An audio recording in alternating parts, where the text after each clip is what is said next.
say maybe 3/4 of a mile, maybe a mile straightaway.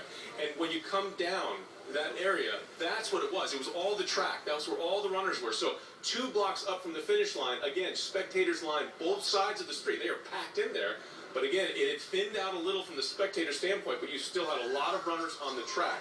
And this bomb clearly affected the runners because it knocked people onto the ground. I guess the only thing we didn't see, let me just check with Chris, we didn't see anybody on this side of the fences, so that would have been the runners. We saw everybody, all the victims were on the sidewalk. So at this point, it looks as though most of the spectators were the ones that were impacted by the blasts. Jonathan Elias of our station WBZ in Boston. Jonathan, thank you very much. We're looking at new videotape coming in. This occurred just shy of 3 o'clock. It was about 2:50 Eastern Time when the Boston Marathon was attacked today by 2 bombs that exploded, one near the finish line, one a couple of blocks from the finish line.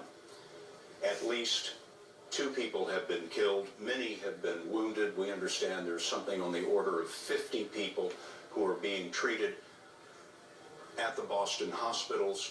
Some of them are in critical condition. That you see there is the second explosion. The first explosion near the finish line occurred just before 3 o'clock, and then the second explosion followed. This is a still photograph of the second explosion. This followed by only about 15 seconds or so. That is right where the spectators are. Thousands of people lined this route, cheering on the runners. This is the explosion near the finish line.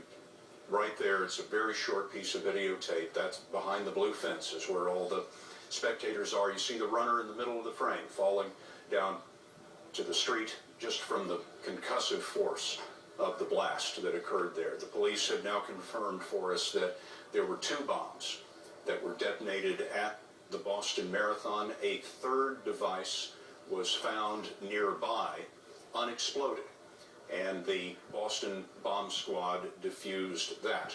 In the news conference that occurred just a few minutes ago, the Boston police